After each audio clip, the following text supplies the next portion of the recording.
Okay, ladies and gentlemen, welcome back to our next module, Module 5, which is about the central nervous system and CV system responses to training. Now, you may have noticed from the module text online that actually, research into the central nervous system is very few and far between, and simple reason for that is because it's difficult to measure. Okay, so the current non-invasive methods that we have they're adequate to measure muscle activity, but they're not adequate to really figure out what's going on at a neuronal level. Okay, so when we talk about central nervous system adaptations, we have to talk generally quite globally about those. So to see what effects training has on an individual neuronal level and on an individual kind of the neuromuscular junctions that we've discussed when we looked at motor physiology is actually very difficult to see. So we're going to talk a little bit about a few different things within this that are sort of add-ons towards that module just for completeness, and I think they're really important things to focus on if you're a coach or a trainer, simply because they can be really important things to why maybe a client's progress is stalling.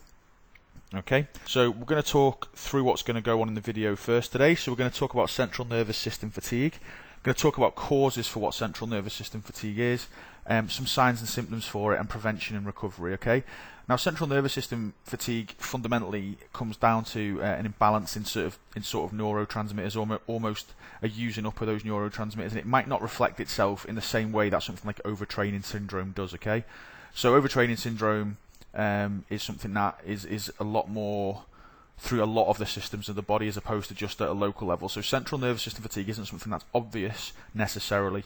So it's something that we need to keep an eye out for. And again, central nervous system fatigue, if it's left to go on too long, if we don't prevent and provide enough recovery for the central nervous system, that can lead into things like overtraining syndrome, where your clients or athletes start going backwards very quickly in terms of their performance and even in terms of their physique.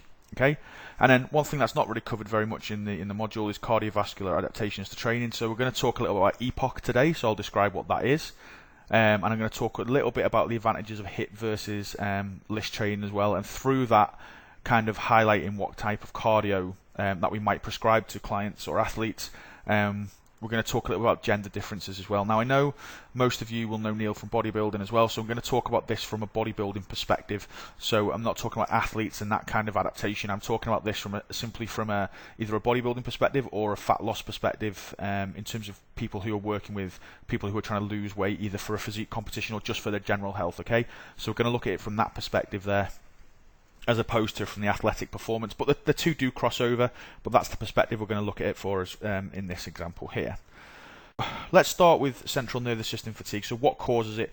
So basically it's a change in function of the nervous system and it's unrelated to muscle function. So at an independent muscular level, things seem to work well. So there's no structural abnormalities or anything like that. And it affects any of the neurotransmitters, so such as dopamine, serotonin, and acetylcholine as well. So some of these work to improve nervous system function. So as we've discussed, acetylcholine is the main neurotransmitter in muscle contractions. Okay, so that's an important one. So if we start to burn out acetylcholine, or we're not manufacturing it quickly enough, we're going to start to get these effects. So if we look at serotonin, and this is increased and in terms of central nervous system fatigue, and this is increased, and this leads to a perception of a fatigue and generally lethargy as well. So that's serotonin is a metabolite of tryptophan. So when we look at studies that have looked at people who are training hard, who are overstimulating the central nervous system, you tend to find that it's actually these elevations in blood tryptophan, which is then an indicator that it's converted to serotonin as well. So like I say, serotonin is a metabolite of tryptophan. Again, we find that dopamine, which is an excitatory hormone, so one that would normally improve or be activated or released in greater amounts when we're exercising to actually stimulate muscle or nerve cell transmissions and so on and so forth, is actually reduced, and this tends to be more related to prolonged exercise as well. Okay, so if we're training too long with too much volume, for example, our dopamine levels will increase, especially this is a consideration for more your endurance athletes as well. And obviously then we've got acetylcholine, which in terms of muscle contractions is our main neurotransmitter that we're concerned about. And this is obviously required for efficient muscle contraction, and it's been reported to be reduced after prolonged exercise. but its relationship with fatigue, feelings of fatigue at this moment are unclear. At time of doing this module video, they're unclear. So if you do any reading around that and you find anything that's changed that, let me know. I try and keep on top of all the research that I present here, just so that you guys are as informed as you possibly can be with the latest information. But sometimes I miss things. So if there's anything that I talk about in any of the module videos really that you've got any questions on, or something that maybe contraindicates or adds to that body of knowledge, please just let me know, because that's very helpful for me as well, and future students, and your own learning obviously. So like I say, acetylcholine is the one that we'd be most concerned about, but unfortunately at this time we don't really know what the reduction in prolonged exercise means, okay, in terms of perception of fatigue. But obviously a reduction in terms of its physiological role has the potential to influence muscle contraction efficiency, okay? So the muscle can be working fine, it can be fully stocked full of energy, no abnormalities, not broken down from previous training. The body can feel fine on that level, but if we haven't got acetylcholine in our axon terminals, if we remember back to the motor physiology lecture, if we haven't got those in position, we haven't got the right amount to actually stimulate sort of nerve cell transmission, this can influence performance as well. So the word fatigue can be a bit misleading on this, because it doesn't necessarily mean general fatigue as well, although it will manifest itself sometimes in that way. So with our athletes, we need to consider what the function of central nervous fatigue is, and it's the main suggestion for it is that it's there to prevent muscle injury. So it's there to provide some kind of control to allow recovery. So by increasing our perception of fatigue, by increasing our sort of serotonin levels, we tend to find that if our perception of fatigue is increased at a lower level, this is going to stop muscles being broken down. This is going to stop you being able to train maximally from a it's obviously an endocrine perspective or a hormonal perspective, but psychologically it feels that way.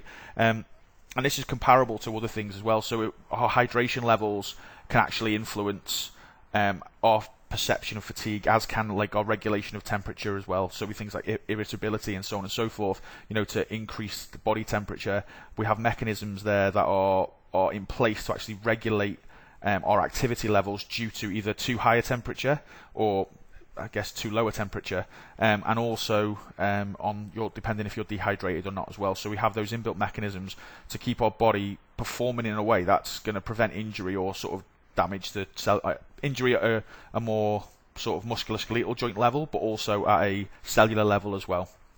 Okay, so central nervous system fatigue, it has the potential to lead to overtraining syndrome. Okay, so they're two different things. So go and just read on overtraining syndrome and some of the red flags they call. So like red flagging would be something to look at, and if it's not properly maintained, excuse me, if training is not properly monitored and recovery is not maintained, then this can take central nervous system fatigue and actually lead it into overtraining syndrome, which can be quite difficult to come from. And I want to reiterate the point, overtraining is not the same as overreaching. Overreaching is a periodized part of a training program at which the athlete is pushed to a volume of breaking point, okay, and then a recovery period is then put in place, and that's a scheduled thing to actually improve performance. So it's something that's used a lot in a lot of sports, particularly strength sports like powerlifting, where the volume of training will go up massively up until a couple of weeks before training, where the athlete's volume will then go past the point at which, not that they're going to get injured, but they're past the point where they're causing a lot of load and stress on both the muscles and the central nervous system, to then allow a period of recovery of maybe a week to 10 days before an actual competition as well. So this concept of overreaching is a very different thing from overtraining syndrome. And basically, overtraining syndrome is caused by having too high a volume and intensity for too long. So this is why you may have heard of things called deload weeks, which isn't an excuse not to train. A deload week isn't a week off, although sometimes if you've got to overtraining syndrome, that might be required. Overtraining syndrome can last in some athletes for months as well, so please, yes, there's this sort of philosophy within the fitness industry that, you've got to work hard all the time and you've got to push and push and push, but these are very real things that if you inflict on an athlete or a client, regardless of what their goal is, it's going to become very demotivating for them, because some of the symptoms of those things are lethargy. And it's not imagined, it's not them being lazy, it's their body is literally shutting down on them, their central nervous system isn't working very well, their muscles and their hormonal imbalances will be all over the place, so they're not recovering properly. Okay, so if we know it's from too high a volume and intensity for too long, what we need to think about is periodizing our training and allowing for those deloads where we don't necessarily not train, but we actually reduce the training volume for a period of time. And one of the advantages of, and we'll talk about this later on, of the Y3T system is that it actually has inbuilt periods of deload within it, in essence. Simply by having the different volumes between week to week, we allow ourselves from like a week 3 to a week 1, for example. Although the weight is heavier, the intensity goes up, our volume goes back down. So we can increase the intensity of our sessions, and we talk about intensity here. The intensity is used in a number of different terms within the fitness industry or within exercise physiology. Fundamentally, when I'm talking about intensity, I'm talking about the weight being lifted, okay? So if you're doing a lot of weight with a lot of volume, so a lot of reps at a lot of weight, with a very short rest period, like we've discovered, your sort of higher weights are going to have more central nervous system switching on. So having that high volume with the intensity is going to potentially cause central nervous system fatigue as well. So if our volume goes up, our intensity should inherently drop a little bit, okay? So again, we'll talk about that later on in the specific module videos relating to the sort of Y3T methodology. So what to prevent central nervous system fatigue? Well, obviously there's got to be an appropriate rest. And this is an important point. This includes within session rest periods, okay? If you're doing maximal strength testing of 1 rep, 2 rep, 3 rep maxes, up to 5 rep maxes, you're probably going to need 5 or 6 minutes between sets in order to allow the central nervous system and your neurotransmitters to kind of refine their balance before you go again, okay, as well. So that's going to improve motor efficiency, so your nerves are going to be firing more synergistically, they're going to be firing more rapidly, so you're going to be able to maintain that level of strength. There's a reason why powerlifters and Olympic weightlifters actually train in a gym with national level weightlifters, and the amount of time they take between their sets. As a bodybuilder, I found astonishing, but there's a very valid reason for this, okay? So we need to control that training volume and that intensity and be aware of when, if clients' performance is decreasing, okay, so if you've got enough nutrition in there and everything else is going right, and your performance is decreasing, that suggests there's something going on. Okay, so you need to then look inside a client's program and then have a look at controlling their training volume and the intensity in which they're training as well. Okay, so in maximal lifting, I'd say max testing. Even as a bodybuilder who might be concerned with higher volume, doing max testing you shouldn't really be doing very frequently. Okay, not even powerlifters train that way, and Olympic lifters don't train their maxes very often. Okay, they'll save that as a building block up to a performance at an event. So that's where I think sometimes we get it wrong. We get so involved about what our in ego lifting, we actually go backwards in terms of our maximum strength because we're actually affecting our recovery and we're actually causing an undue and unwanted stress in our central nervous system, which is avoidable and, like I say, and detrimental to our goals if we keep pushing that agenda too much. And the obvious one then is nutrition as well. So one of the philosophies is there's no such thing as overtraining, there's just under recovery. So under recovery, rest has got to come into that as well. So can you train every day and not get central nervous system fatigue? Of course you can. However, you need to be controlling that training volume and intensity, and you need to have adequate nutrition. And even then, it's probably not realistic to expect some form of fatigue after a period of maybe a few weeks or months where the body needs a break for a few days. Okay, if that's not built in, or like I said, at least a deload. So nutrition, so caffeine it blocks the adenosine receptors that are responsible for feelings of fatigue. On the supplements module, I'm going to talk a little bit more about caffeine and some of its kind of different effects within the body as well. Some that you may not have heard of, which actually can be quite useful in certain situations. But basically, when we get fatigued, we get a build-up of adenosine in our brains. It's a byproduct of glucose metabolism. Our brains primarily use glucose for fuel, and when those adenosine receptors get blocked by, the adenosine receptors are blocked by adenosine, engaged by adenosine, then we start to feel fatigued. But caffeine blocks these receptors. However, after a period of time, these receptors, they proliferate and they get more and more and more, so we need more and more and more caffeine to lift those feelings of fatigue. So I'm not suggesting you should use caffeine all the time, but on those days where you do feel tired, and on those days where we do feel like lethargic, a little bit of caffeine now and again goes a long way, and that's actually the main ingredient that is in a lot of pre-workouts. They can talk about various other stimulants and so on and so forth, but within the UK, obviously where we're based, caffeine is the only legal and what I would say effective pre-workout stimulant that is available today, because our laws are very stringent here. So carbohydrate is an important one as well. So elevated blood glucose is associated with less feelings of fatigue. This is another reason why, even when dieting or on calorie restriction, carbohydrate in and around your training is going to do a few things. It's going to raise insulin, which is going to help preserve muscle tissue, because that stops muscle protein breakdown. And it's also going to elevate blood glucose, and this actually has been shown, even just a sweet taste in the mouth before training has been shown to lift feelings of fatigue, okay? So keeping carbohydrate around your training, particularly pre-training and post-training, has amazing benefits, not just actually in terms of muscle protein balance, but also in terms of elevating those feelings of fatigue, and keeping your head in the right place to train. Now, protein and BCAAs, obviously this has no effect on central nervous system fatigue. There's a few things where certain BCAAs have been associated with reduction in central nervous system fatigue, but nothing that's been ever fully elucidated or proven. But it does have implications for overtraining syndrome, because, like I said, overtraining syndrome is where you get the combination of central nervous system fatigue, but then you start to see changes within muscle structure, and you start to get breakdown in those sort of things, where actually your protein and your recovery is going to actually help elevate overtraining syndrome. So like I said, there's no such thing as overtraining. There is such a thing as undernutrition and under-recovery, okay? So sounds a bit counterintuitive, because there is overtraining syndrome, but the point I'm trying to make is you should never get there assuming your nutrition is good, and assuming your rests are good, and assuming your programming is good as well. Okay? We've dealt with central nervous system fatigue, and I wanted to talk about that in a very specific depth, because it's something I don't think a lot of people are aware of, or are aware how to tackle it. We intuitively might do it, but ultimately it's not something that is really talked about within the industry as a whole. So now we're going to move on to cardiovascular adaptations to training. So here's an interesting thought from a recently read book by the International Society of Sports Nutrition.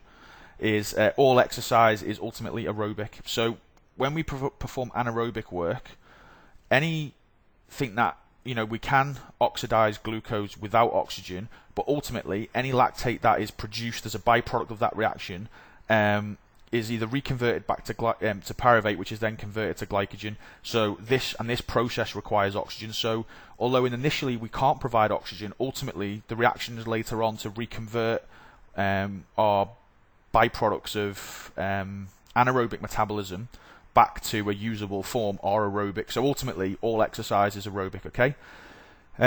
What we can find with cardiovascular adaptations is that we can improve the capacity for work at specific intensities. So if we can force an adaptation at working at, say, 80% of our maximum heart rate, we can adjust these things. So how does this really fit in with bodybuilding? Well, I guess from my perspective, if you're fitter and you do some cardiovascular work, or even your resistance training is going to push your cardiovascular system, which we'll talk about in a second. If you can push those things, then you can maintain work at a higher volume, okay, or a higher intensity, as it were. So if you were doing, say, 60% or 70% of your 1 rep max squat for repetitions, there's definitely going to be a cardiovascular component in that, and the fitter you are, therefore you're going to be able to complete more repetitions before muscular fatigue. Because one of the biggest issues that I know a lot of people have, and me personally, because I train between a powerlifter and a bodybuilder depending on what time of year it is going from a powerlifting style of training where I might only ever do 5 or 6 repetitions in a set, to being a bodybuilder. It's not necessarily muscle fatigue that stops me, it's my cardiovascular fatigue as well. So by training cardiovascular work, and actually either including higher volume training within our weight sessions to actually force some kind of aerobic adaptation, because it will happen, or actually training separate cardiovascular work, which is of high intensity in nature, it's going to have a few different benefits we'll talk about in a second, but ultimately it's going to allow me to produce more volume within a set.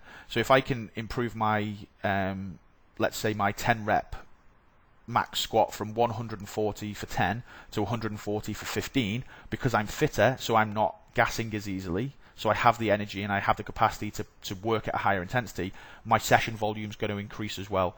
That's also going to have other implications as well, because it's going to increase things like EPOC, which I'm going to talk about in a bit more depth on the next slide, and it's going to obviously then mobilize other fuel stores such as fatty acids in order to to actually help replenish my energy systems as well. So and obviously then in terms of cardiovascular work, if you are working the heart muscle, that's going to have benefits for health-related clients in terms of it's going to make them fitter as well. So they're going to be healthier, they're going to have a healthier heart, they're going to have better outcomes for their sort of health markers as well, not just in terms of growing muscle, but in terms of all those, your cardiovascular system as a whole. So, like I said, higher volume work will have a direct aerobic component. So if we look at the graph at the bottom, we can see there we've got the different energy systems, the three primary ones we're looking at. So we've got your phosphagen, which is also your ATP PCR energy system, or your phosphocreatine system. So that's why we take creatine to actually bind more phosphate within the muscle, so it can be recycled quicker to remake ATP as it's broken down for energy. Again, we'll talk about that in the supplements module in a bit more depth. So you can see there that within a few seconds, that phosphagen system, the blue line, is actually pretty much used up, and then our glycolytic system takes over. So we're talking about glycolytic system, we're talking about pretty much in this anaerobic glycolysis, okay? So as you can see, up until about a minute, our glycolytic system, or anaerobic glycolysis system, is pretty much providing all our energy, okay? So although there's no oxygen present, that's why there's a reduction in performance, because we need oxygen to actually make the most of the fuel within our body, okay? Any time period after that we can actually sustain exercise for.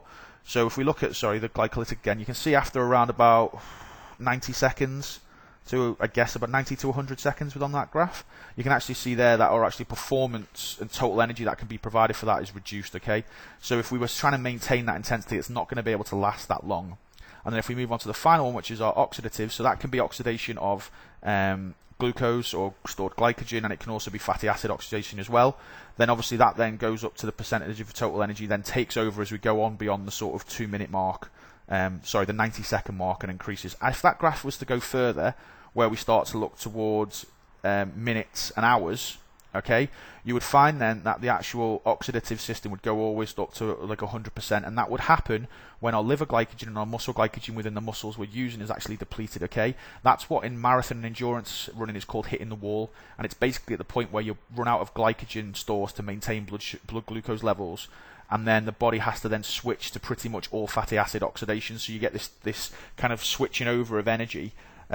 And it's one of the reasons why a lot of athletes will train, some endurance athletes. I'm not going to say it's an efficient way to do it necessarily, but it's a theory that's been employed, is that a lot of athletes might train low carb so their body gets more efficient at using fatty acids as a fuel, so that when they put the carbs back in, their body still uses fatty acids primarily, but they've always got those carbohydrates for those sprint finishes and so on and so forth as well.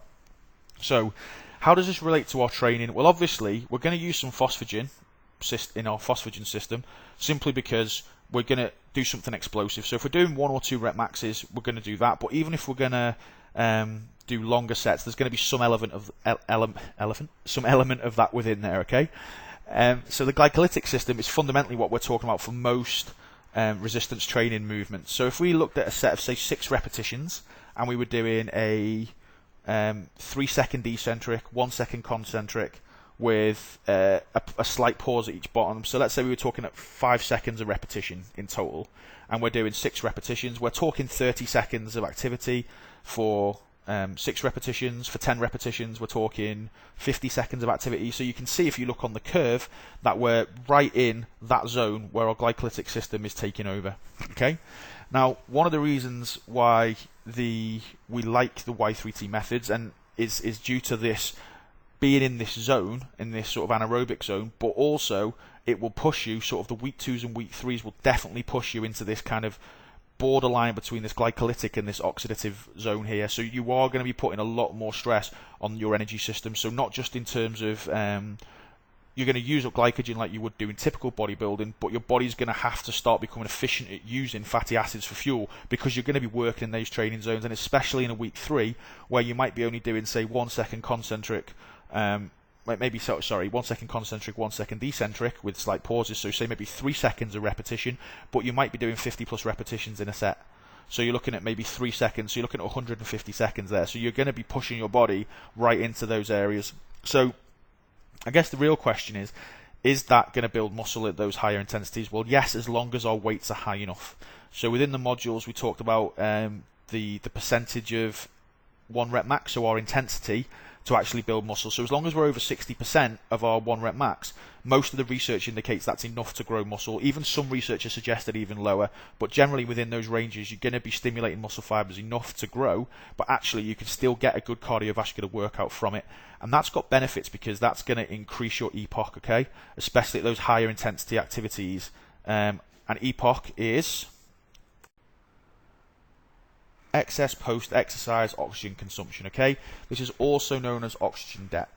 It's related to lactic acid accumulation and circulation. So obviously, like we've described, if lactic acid starts to be produced from anaerobic glycolysis, the breakdown of glycogen or glucose without oxygen present, we're then at some point going to have to recycle that. So our oxygen debt goes up because we need to recycle that from somewhere. So that's why when you do a high intensity set, or a high intensity, so maybe say 15 repetitions, your heart rate is still up and you're breathing heavy for a period of time after that. If it was just based on that energy system, you didn't need to recover oxygen, you'd be fine immediately afterwards. So just common sense tells you that it's there.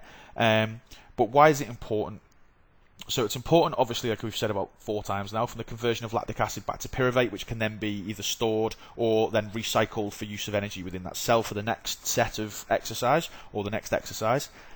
It's important for hormone regulation, like we've discussed, or we will go on to, we've discussed previously. Your hormones are affected by training as well, and a lot of these processes that require the movement of hormones, the production of hormones, and so on and so forth, they're under the influence of processes that involve oxygen, okay? So we've got fuel replenishment, which links back into this pyruvate thing, so the replenishment of ATP for energy, anabolic processes linked to sort of, like I say, the hormonal regulation and recovery of those things. So don't think of the hormones just in terms of the ones that are muscle building. A lot of hormones are put out of sync by training as well within the modules. We've just touched upon a few.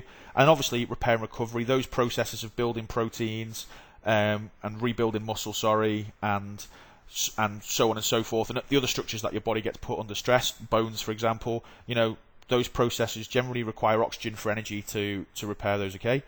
So you get a higher EPOC in higher intensity repeated bouts of activity. So that's why a lot of high intensity training is used, because it actually increases the amount of oxygen you use after you finish the exercise bout. So it, in theory, keeps you burning fat and using oxygen and using energy for longer after you finish training, okay? So there's a lot of research out there on this, but resistance training tends to get mixed results. So EPOC from just doing a resistance training or weights training session classically only has a sort of small amount of EPOC, okay? But it is suggested that this small amount of EPOC each day might have a cumulative effect in terms of obviously energy expenditure. So therefore your body is going to lose more fat because you're doing resistance training, specifically from an energy perspective. Obviously you've got the concept of building more muscle, which is a more metabolically demanding tissue, but I'm just talking purely from this oxygen debt sort of philosophy. However, what I will say is a lot of the studies that have been done on resistance training don't work at near the intensity that you would expect from a high level bodybuilder or someone training very, very hard, okay? And this is one of the issues with higher intensity exercise we're going to talk about in a second. So EPOC is a legitimate thing. It exists, and it is an effective way to actually keep your body using fuel after you've finished training, as long as you push it high enough intensities.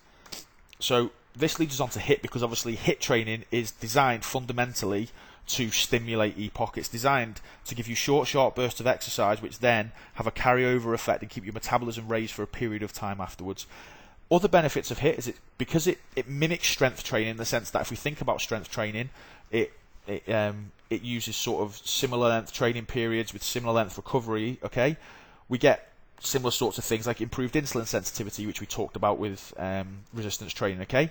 It's because it mimics strength training, it's more likely to keep muscle tissue, okay? Your body's not going to deplete muscle tissue. If you're causing a training stimulus, that's going to keep it there. It does increase EPOC. The real question that seems to be going around in fitness circles at the moment is, to what extent does this matter, okay? So yes, you do get this elevation of EPOC, which means that compared to maybe say a lower intensity steady state cardio, you're really burning the calories while you do the exercise with very little EPOC, because your heart rate isn't elevated that high. You're not creating that oxygen debt because you're not working in those energy systems. But when you look at the overall benefit of, say, the EPOC, it does give you a few percentage increase, but what does that really mean in terms of actual calories? Obviously with HIIT, you can do a shorter duration to burn the same amount of calories as LISS, roughly, but typically you would still burn more calories from a LISS session than a HIIT session. It depends on the type of recovery you use between bouts of HIIT and the type of HIIT you use, okay? So if you use something like Tabata, which is a 4-minute HIIT protocol where you go as hard as you can for 20 seconds and recover for 10 seconds, okay? You do that for 4 minutes, you're going to feel pretty exhausted, and it is an exhausting exercise, so you do that with something very high intensity, so maximal rowing, sprints on a bike, anything where you can go from basically 0 to 100 in terms of intensity immediately. It's harder on things like treadmills, obviously, because you have to click them up or click them down. So anything sprinting where you can literally just go maximally for that length of time. However, obviously in 4 minutes, no matter how hard you perform the exercise, you're going to struggle to burn the same amount of calories than if you said then doing, say, 15 minutes of of lower intensity exercise as well. So we still have to figure in that there is a calorific component to this as well. So yes, like for like, you can get the same amount of calories in a shorter duration, but the intensity that you can maintain the intensity you work at is going to be so high, this could then impact on your capacity to keep performing those exercises as well, okay? So you can actually perform lifts for longer with less reliant on mental conditioning. So that's an important one as well. Some people can't do HIIT to the required intensity, so taking our heart rate over maybe 85% of our max heart rate, okay, because it's very difficult. So HIIT is very difficult mentally, particularly for, say, a dieting bodybuilder who may be on the latter stages of a contest prep, who is exhausted physically, their calories are quite low. HIIT might not be an option, okay, so lifts might only be the only option for those people. Same with people who are just starting training. If you're going to make them jump in and do HIIT type training and they've just been sedentary their entire lives, yeah, that's a great way to do it, but you're probably better doing it through more fun activities like resistance training, maybe certain strength and conditioning circuits where it doesn't feel quite so hard on the cardiovascular system initially, and then introduce rounds of HIIT as and when it sort of suits their level of progress, not just physically but from a psychological perspective, because it is very difficult to do, okay? So the other issue that can be with HIIT, for example, is it has the potential to reduce local glycogen stores. So if you're doing HIIT on a bike, the chances are your quadriceps are going to, especially if you're on a calorific diet, you're not getting enough fuel in there to recover. So assuming we're using this for fat loss, you're going to deplete your glycogen stores within your quadriceps or your leg muscles that you're going to use to cycle, okay? So then if you're going to train legs later on in the day, for example, you're going to struggle because your immediate energy source isn't there, okay? Again, assuming we're not refueling properly. If you're refueling properly, it's less of an issue. But what is good is that HIIT doesn't seem to have a long-term effect on our metabolic output. So in terms of steady state, longer state cardiovascular system, particularly in females, it appears that doing lots of steady state cardio can have a negative impact on your metabolism, more so than doing HIIT exercise as well. So so the mechanism by which it causes this is it seems to have less of an impact on thyroid function. So they've done studies on kind of elite level distance athletes in women, and they actually tend to find that they can actually function really well on endurance events with comparatively low calories than you would expect. And that's simply because they have this thyroid adaptation. It's an unfortunate thing for women that they have tend to have, if they have estrogen issues, that leads to fat deposition, okay?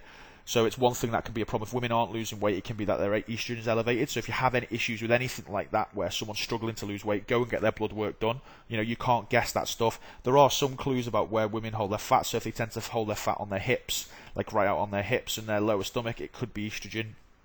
Okay, so if you have those things and you have someone who's struggling to lose weight, it could be a combination of hormonal factors and also training type factors as well.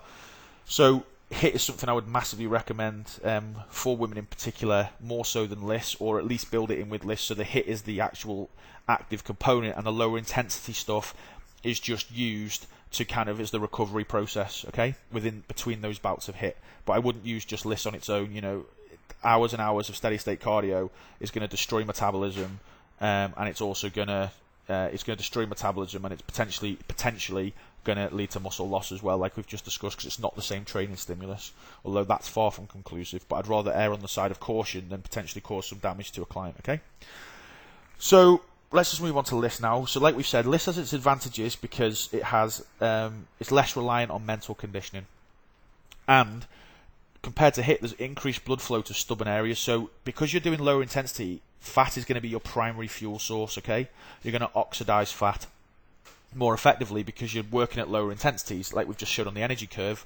The lower the intensity and the longer the longer the duration of the cardio, fat can be oxidized. Okay, whereas with HIIT, because you're going to use those muscles locally, you're relying a lot on local muscle glycogen stores, and then the fat burning effect will come on later due to the epoch. Okay, so again, there's pros and cons to all these things.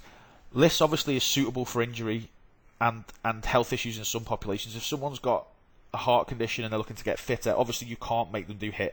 That's a ridiculous sort of thing to put stress on their heart until they're fully recovered as well, okay? If they've got injury to the joint, sometimes HIIT training, especially if it's sprints, intervals, circuit training, can be very difficult as well. So in injured populations, low intensity stuff, low impact stuff is actually can be of some benefit.